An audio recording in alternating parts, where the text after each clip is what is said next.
He looked at me. He was psychic, right? He looks at me and says, "You're not causing this shit. This is prophetic.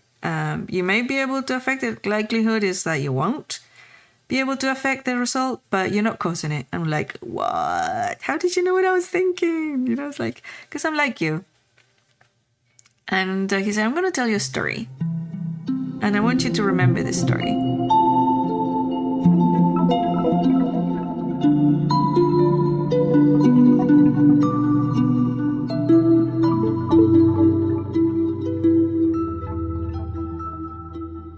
Welcome to another episode of Driving to the Res with your favorite hosts, Larry and Inelia. That would be us. Yes, it's us. I'm actually really excited about this episode. You know why? I do know why. Yes, you do. Yes, I already read. Let me tell you about ahead. my latest novel, Team Whisper. Okay, Da, da, tell me da. about your latest novel. This was a magic one. It is, I actually. mean, they're all quite magic. Don't get me wrong. Yeah. This one is a cut and above. Mm-hmm. Shall I read a little bit about Yes. this? Okay. Well, first of all, Yes. if you're just interested in reading, well then go to Substack/Inelia and give it a read. Mm-hmm. Yes. We're going to read the Article. that we publish at Substack. Yes. But we'll also, talk about it. Mm-hmm. So here we go. Team Whisper. It was a great surprise to me when this novel came into my awareness. It urgently insisted on being written, and right away.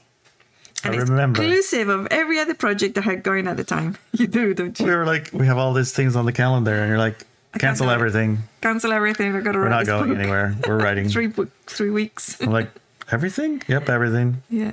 Okay then. I mean, I did the minimum stuff, but it was really hard. It's like I met with my students and we had the monthly call.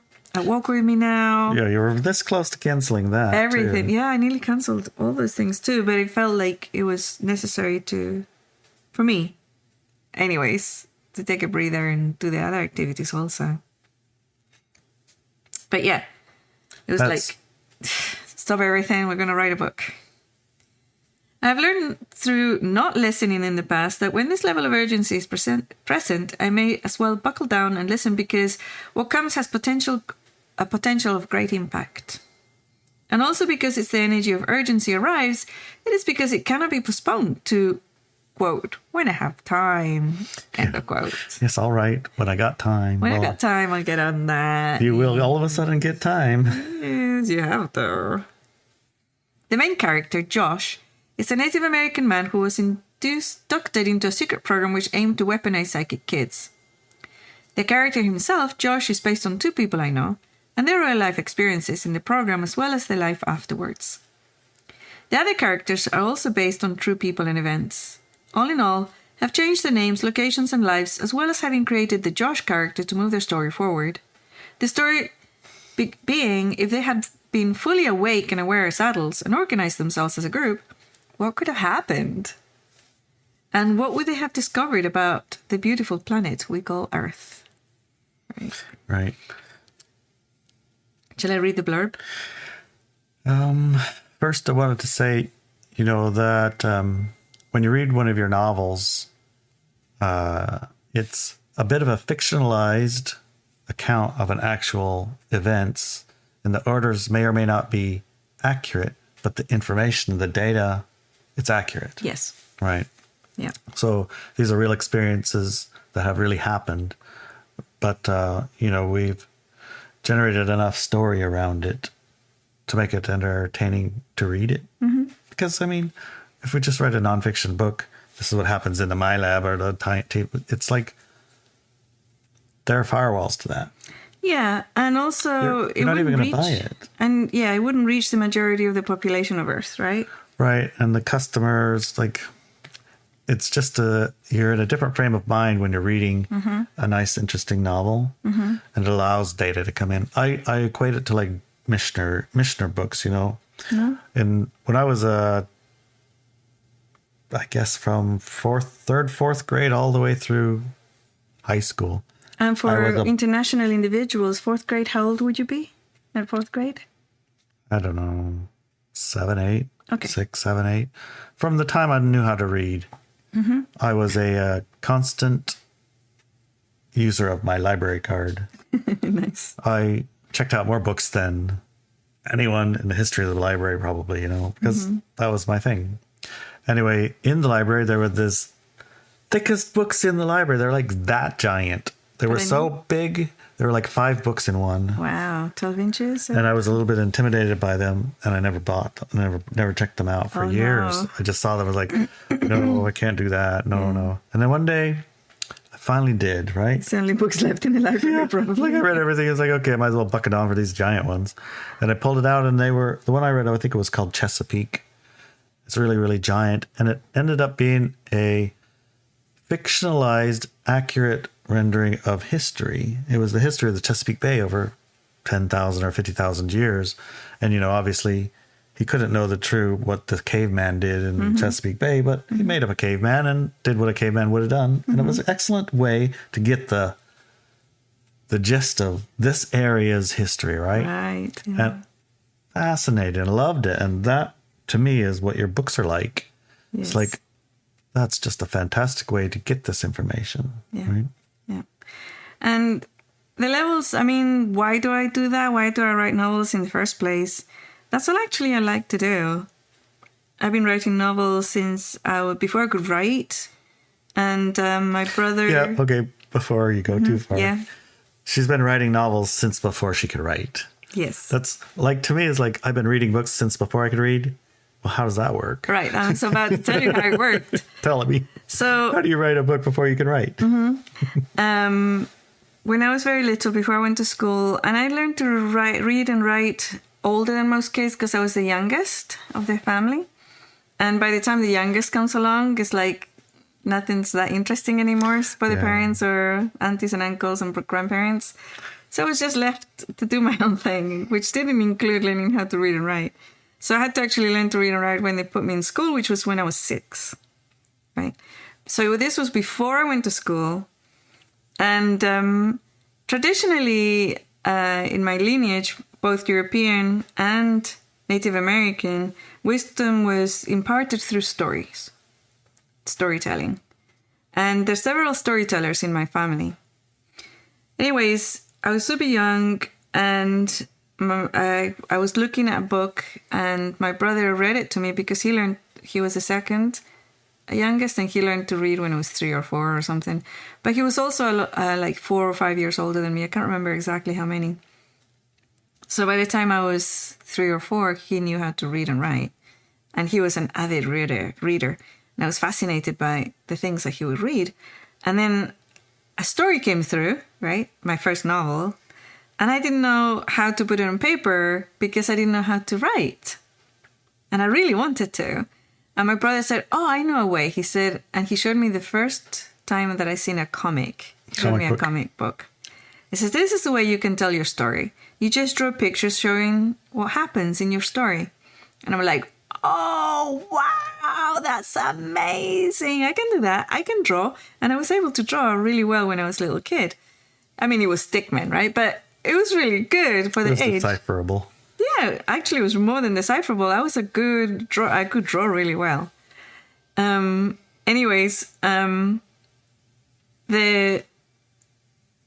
I thought, well, where do I do it? Where do I draw on? So he got some paper, like what we call now like printer paper, but at the time it was typewriter paper. And there was plenty of that because my mom and dad were professors and they used to write books for the universities and stuff. So he grabbed some of those and he cut them into strips and he sewed them together. And then he says, okay. And then he separated them with a ruler and a pencil into 3s. On each little strip, there was 3 boxes. And there was, I don't know how many pages, 10 pages, 12 pages, I don't know. And he says, here, each box is you start at the beginning and then you're doing a drawing in each box until you finish your story. And we can add more pages if you need to. And I did that. That was my first book, right? Nice. And it was good. So good that he actually kept it and he kept reading it. That's nice. So he was my first super reader, fan. my first super fan and my first reader. And so, yeah, writing books, but it was odd. And he was the only one that paid any attention to it until many years later when I was a teenager. And I'd written multiple short stories and books and things, novels. And then my mom found my work when she was going through my stuff. I don't know why moms go through people's stuff when you're a teenager. I was about 14. And she found my writing, and it was all on, jotters in England. It was like notebooks, right? And she started reading them, and she's an avid reader too, actually. That's where my brother got it. She reads like crazy. Actually, my dad also. They were all of them readers, except for my sister. She hated books. She didn't like to read. But everyone else in the family loved to read. And she's like, oh my God, these are so good. So she had, this was in the 80s. She had an electric typewriter with a dot matrix printout thingies. And she decided to transcribe everything into dot matrix typing because it was all handwritten.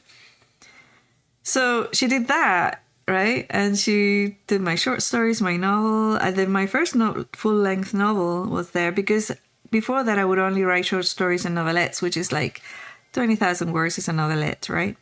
And the short stories are like 2,000, 3,000, 5,000 words. And so she wrote my first novel. And with all my novels, it was doing that tradition because I had so much stuff, information that I knew other people didn't have. And I wanted to express it somehow. So I would use, and the genre was always science fiction and fantasy, always.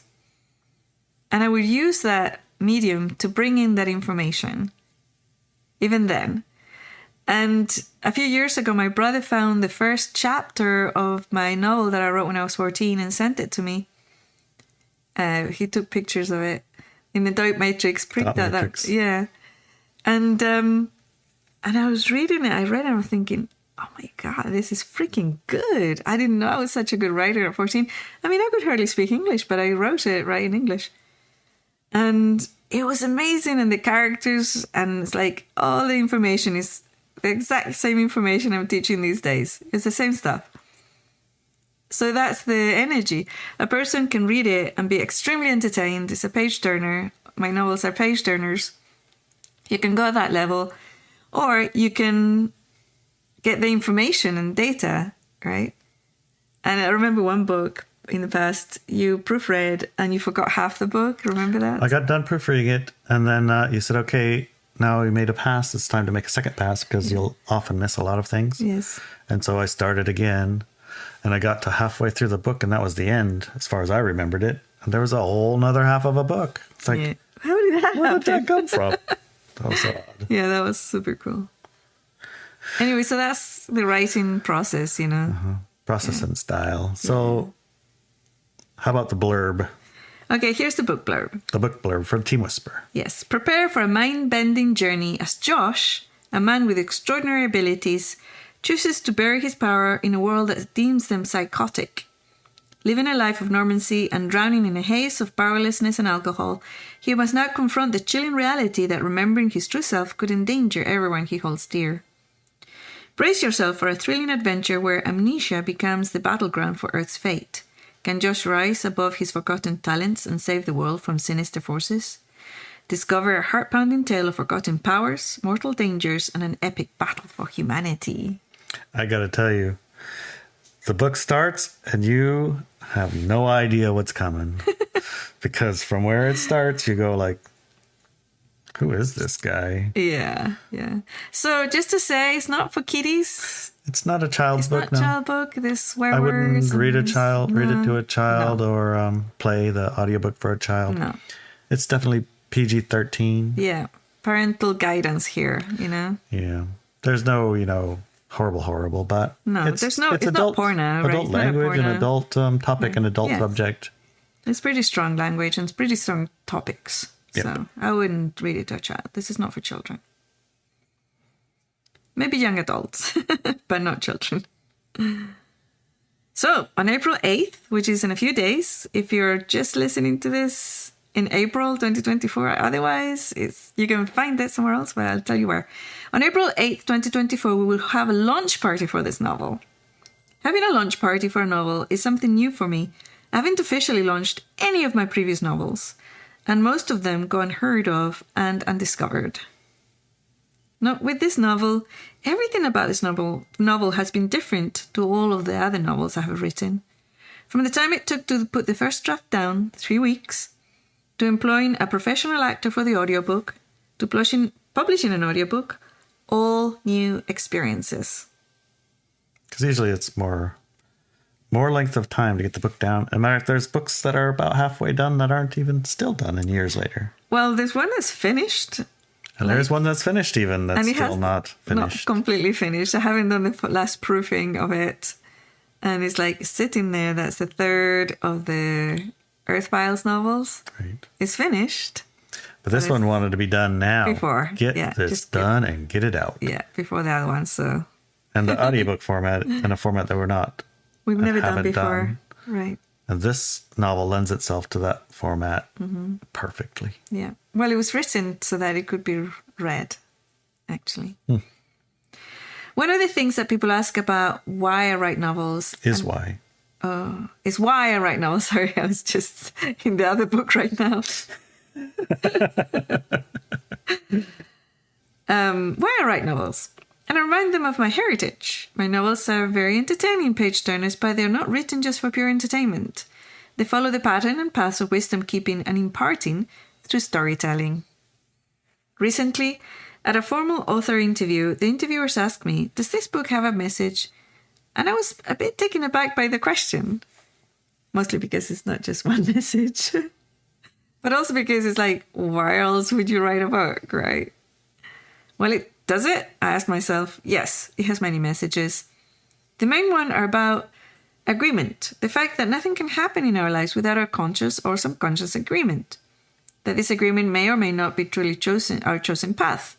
And that no matter how damaged a person is, or how far they seem to have fallen off their path, they can always get up, brush themselves off, and get back on their path. And that this is done much easier with good counsel and good allies by their side. Totally. And I think at this moment in the split, right, in the paradigm splitting of realities, it's critical for us to know this. It really is. But of course, like all my novels, they can be read by anyone and everyone will receive what they want to receive from it, with a pure entertainment only to change life-changing tools and information. It's all there. You know, one of the cool things about that I've seen and people have told me over and over again. What's that? Is that, hey, I read your novel last year and I read it again this year. It's like I'd never read it before. There's so much stuff in there that I never even saw the first time. Does it morph and change through time? I swear it changes.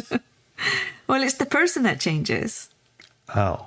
Yeah. Well, there's that. Yes, the person changes and they read the novel again and boom, there's all this new information in there. So it is an expansion of awareness tool in itself. Yes. Right. And from an expanded state of awareness, when you read the same thing, you see things that you didn't see when you were a little less expanded. Right. Got it. Yeah. And because it's been in pre-purchase and we've already delivered the ebook and all these things, you can actually go on ibenznovels.com and grab it right now. And if you do grab it before the launch party, then you get a special treat. After the launch party, you're going to get a page from the secret diary of one of the characters. It's going to be awesome. But anyways, I get getting distracted because I get being pulling back to the novel, you know. What was I saying? Launch party. Oh, yeah, the launch April party. 8th. Yeah. And you're reading here. Okay. It's just that the novel keeps pulling me in, you know. Because the second one wants to be written and it's like, come on. Yes, part 2 of Jeez, Thing Whisper. Yeah. You're right here. Yes, Oh, yeah. Gazelle. Here's some of the yes, Gazelle, Weasel, Monkey, Bear, and Panther are real people. And their real names, as well as their experiences as adults, have been changed to explore what would have happened if they had indeed met up again after they left the place they spent their childhood at school. Okay. Gazelle, Weasel, Monkey, Bear, and Panther are characters in the book. Yes. In case you didn't get that. Yes. They're not actually animals, they're people, but that's their code names. Codename Panther. Yes. Right. Yeah. The launch And- party is free. And if you're reading or listening to this podcast after April 2024, go to ibensnovels.com/news to find it and listen to the first chapter of the audiobook. Actually, it's the first 2 chapters. We're going to do 2 chapters during that call. Okay. As well as an in-depth interview of the author, me, by the Driving to the Rest panel of experts. I know this watch party is going to be so fun because I've played the audiobook first chapter to a few people who hadn't any idea what this novel's about or anything like that. Yeah. And oh my God, rolling on the floor, laughing. I'm serious. Because I could see their eyes. Their eyes go like they're hum-de-dum. Oh, well, yeah, whatever. Play a book, because they're not like avid book readers, most of them. Right. A lot of people don't like to read books. Yeah. Yeah, or they don't have time for all these things. So I play the audiobook a chapter and they're like, they start going like, Wait. what? What did you just say? Are you serious? Are we allowed to laugh? Is it's okay to laugh? Is this funny? What am I supposed to do here? I'm confused. It's just politically correct to laugh at this. To laugh at that? I don't think I'm supposed to. And I'm laughing and laughing and laughing. And they're like, are you laughing at me or at this book or what's going on here? Oh, man. You got to listen to it. Yes. So the humor and the situation that the book starts with, I mean, we can talk a little bit about the very Yeah, first absolutely. chapter. Yeah. It's like we've seen people on the side of the road living in boxes all over town nowadays, more and more often. I think that's Yes. a common enough thing. You drive around big cities or outside of huge. towns or even in the middle of town, and there's people camping out, And generally speaking, they're all, I won't say all because, I mean, how many of those tents have we stopped to check in who's in there? Nobody, no. We haven't really stopped. No, we haven't stopped. But I have watched videos of people who have stopped. Okay. So generally speaking, there's drugs and alcohol and a desire either to live an alternative life or just to dropping out, or some of them are there, not that many, but some are there just because financial reasons. But for the most part, there's other things going There's on. other choices. I mean, our cousin, Yeah. I mean, he chooses that lifestyle, prefers that because all of the other things distract from the thing that he wants to do. which is right? take drugs. Take drugs with the friends that can help him get drugs together. They're a team. They work together. Yeah. They support each other in Their addictions. their addiction of their choice. So our character wakes up in one of those conditions, right? Yeah. He's not homeless, but No, but he might as Very well have well been. I mean, been, it yeah. didn't get it like he didn't go buy it. It was no, given to him. He was, yeah, If he didn't have that given to him, he would have been in a box, I'm sure. probably. Oh, man. So we are often quick to jump to judgments about what we're seeing, Yeah.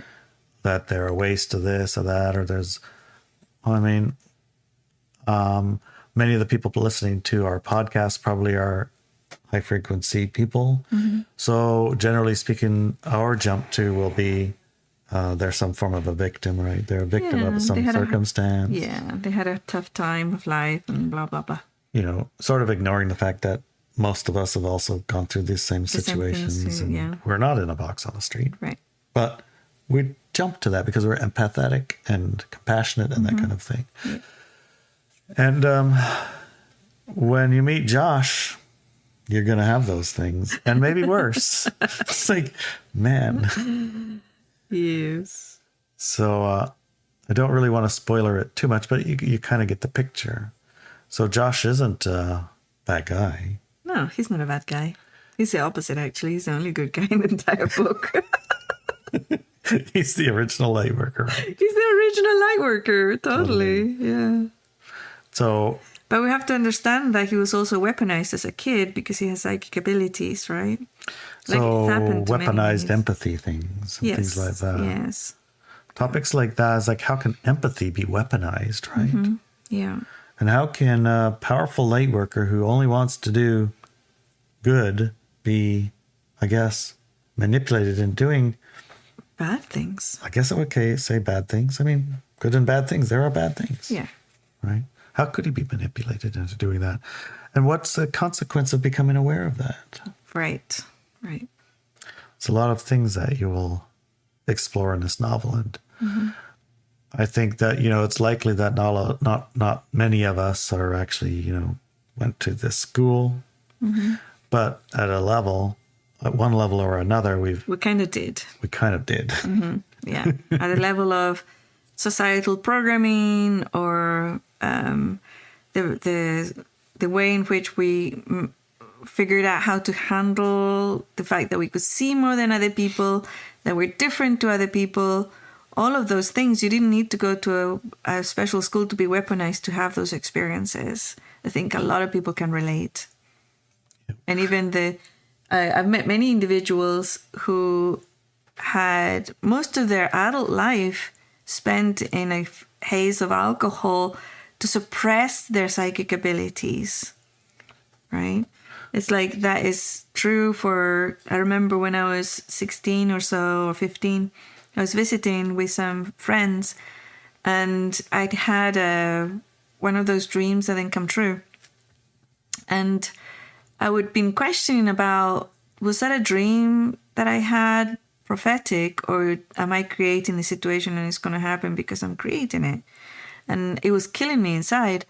And I went downstairs for breakfast, and the dad used to get up at 5 o'clock in the morning to cook for everybody because he had 10 kids, right? And two of the boys of that family were my friends.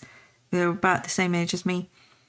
And so I went down there, and he was already in the kitchen cooking a whole massive bag of sausages and 5 cartons of 12 eggs each. It's he had a big kitchen, huge family, and he always friends staying around.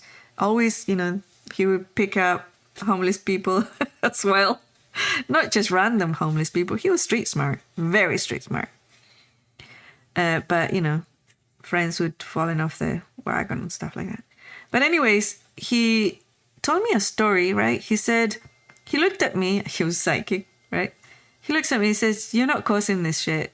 This is prophetic. You may be able to affect it. Likelihood is that you won't be able to affect the result, but you're not causing it." I'm like, what? How did you know what I was thinking? It's because I'm like you. And he said, "I'm going to tell you a story. And I want you to remember this story." This is okay, because he was also part native. He was Chilean. And he told wisdoms through storytelling, which was something normal in that environment for me, right? Friends of the family, my mom's friends and stuff, also part native. And storytelling was part of our culture. So I sat down, he gave me the sausages, toast, and eggs. It's okay, just eat and I'll tell you the story. And he said, when I was a young person like you, he said, I started thinking the same thoughts, that I was causing all these negative things coming about. When it was prophetic dreams of pretty things and nice things, was great. But when it was nasty stuff, it wasn't great. And it didn't matter what I did. I couldn't stop it. And I started believing that I was causing it. So my only solution, he said, was to stop the prophetic dreams from coming.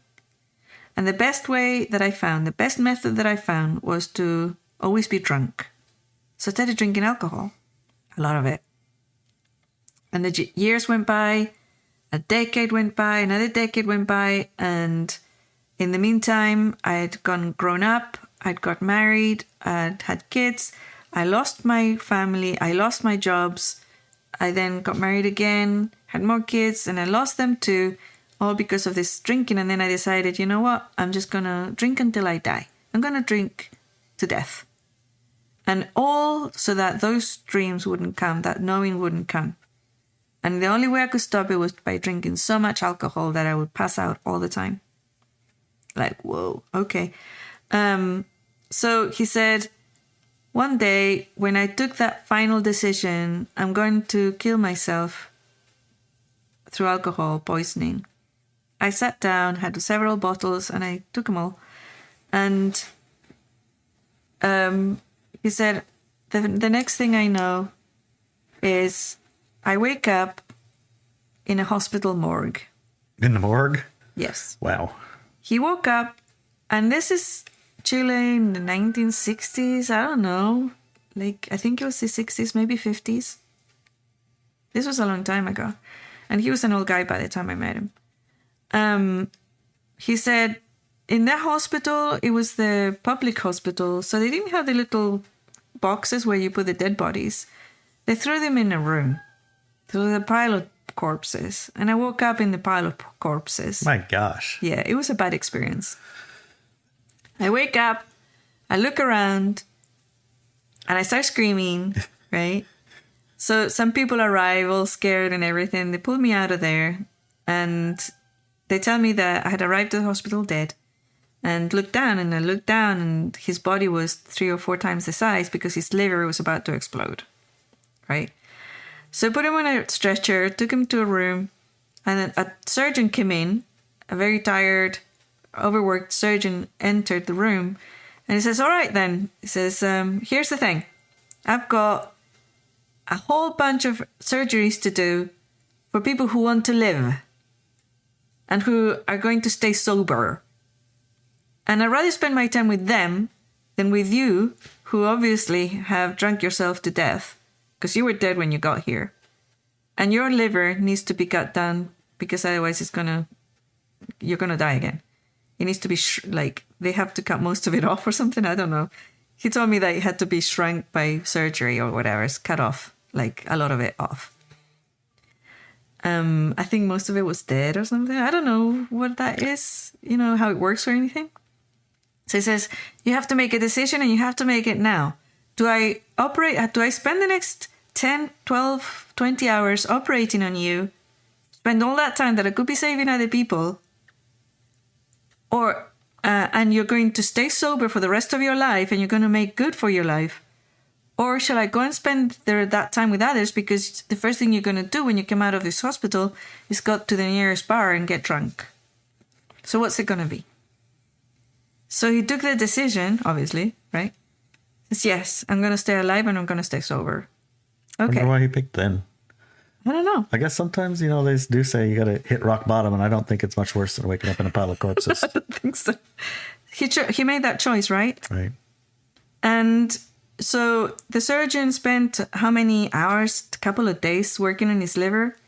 And then he got out and he had months and months of recovery. And he met an old guy who gave him that story. Not that same story, but the thing is, told him, you're not causing this. You're seeing. And, this is how it works, right? Because even though these skills and things are all over the world, the response of society in modern society is, here's some drugs to shut it off. You're a nutter, you're crazy. Or you see that people think that you're being crazy, or you think you're crazy, or what I was thinking is like I'm causing this. Causing it. And nobody's there to tell you otherwise, because there are no other wise people around, right? No elders. It happens that it was orchestrated for me to make friends of 2 of his boys. I was staying in his house, that he was making breakfast, and he knew exactly what I was thinking when I came into the kitchen. So that was all orchestrated, so I didn't go down that path, do you see? And he had that similar orchestration, and some other old guy told him, hey, you're not causing this. It's totally normal. And this is what you do with it. And also he also taught me about the noise, because you hear everybody's thoughts all the time. And then he taught me the trick of, imagine a volume knob. Then you just turn it down, or a gauge, and boom, silence. And I was like, what? Right? So it's pretty cool, but it's like Josh in this was in that situation, for some reason, whatever, that we're going to find out in the book. He had to shut stuff off. When he was aware and conscious and being himself, he had to shut it off. And the rest of the time, he had to forget. So we'll find out why in the novel. Excellent. Yeah. Okay, so we'll see you April 8th or any day. Yes. April 8th for sure. Yes. Show up to the watch party. Yes, the watch party is going to have 2 chapters of the audiobook and then questions. And I'm going to love watching people's faces when they're hearing it. What? Okay, can't wait to see it. Yeah. So go to ibensnovels.com/news. And I hope there'll be a link in the show notes. Yeah, we're going to also send the links in the show notes in this newsletter. And We'll put it on our Telegram channel. the Telegram channel that we have. Inelia Benz there. And we have A newsletter. Substack. Yeah. We'll send on the newsletter. So you should be able to get to it Yeah. without too much difficulty. Yeah. Okay. See you there. See you there. Bye. Love you, darling.